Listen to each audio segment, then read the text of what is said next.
what was the process like before actually donating? Like, how long was that process to be told like you were going to be a donor?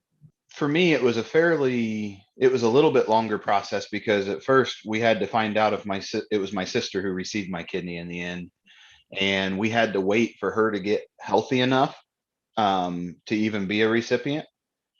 And so the actual testing probably took, it was several months worth of testing and appointments and things like that.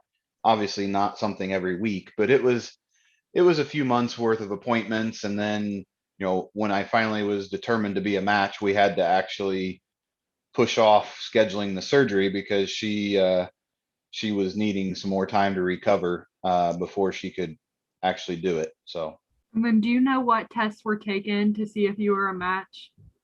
our whole family went through testing. My parents and I have two other brothers, and all five of us did testing. My dad was eliminated because he had some other health conditions, and my mom was eliminated through the initial blood work testing. They weren't a match, so it wasn't an option. Um, and the blood work, I was a match, and one of my other brothers, as I recall, was a match. But I was the oldest boy, and so went through the remainder of testing before they would have dealt with doing further testing on my brothers. So after the blood work tests, they did a blood work, and I guess it was a tissue test where they look at proteins and things like that to, as I recall, there were six different proteins that they were looking at to see if the tissue would be a match.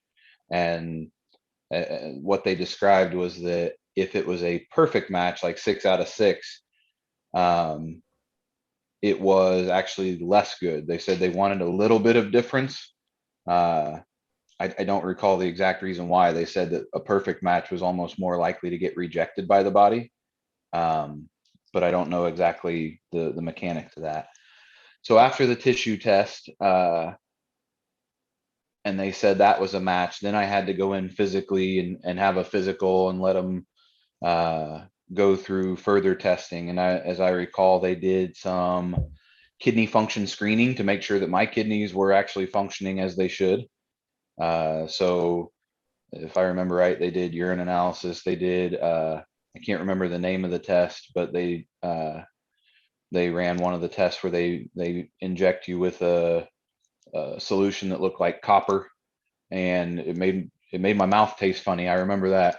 And it was a resonance test where they actually took imaging of how the vessels connect, how things connected to the kidney and how the blood flowed through it and whatnot. And so that was the bigger testing, that I had to actually, I went to Indy for that, and had that test done on site. And then uh, I'm trying to think if there was any other tests that they ran, because it was a battery of kidney function tests, and then where it was in my body, and they were looking at the physical size of it and things like that to ensure that it would be a match for her.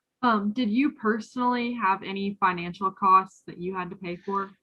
Realistically, just the cost of fuel. I mean, taking days off work for the testing, and nobody obviously reimbursed me to drive up there or things like that.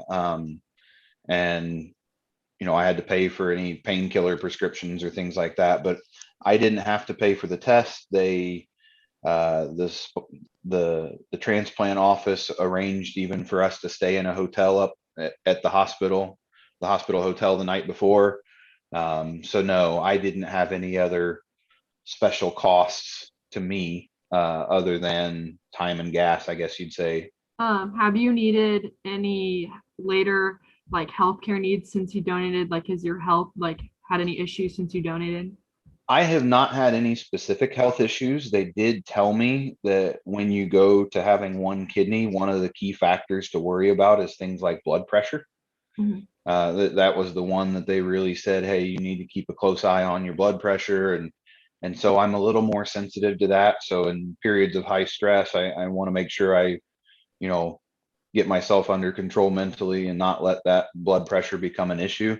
But beyond that, no, I've really not had any other complications or health concerns related to this.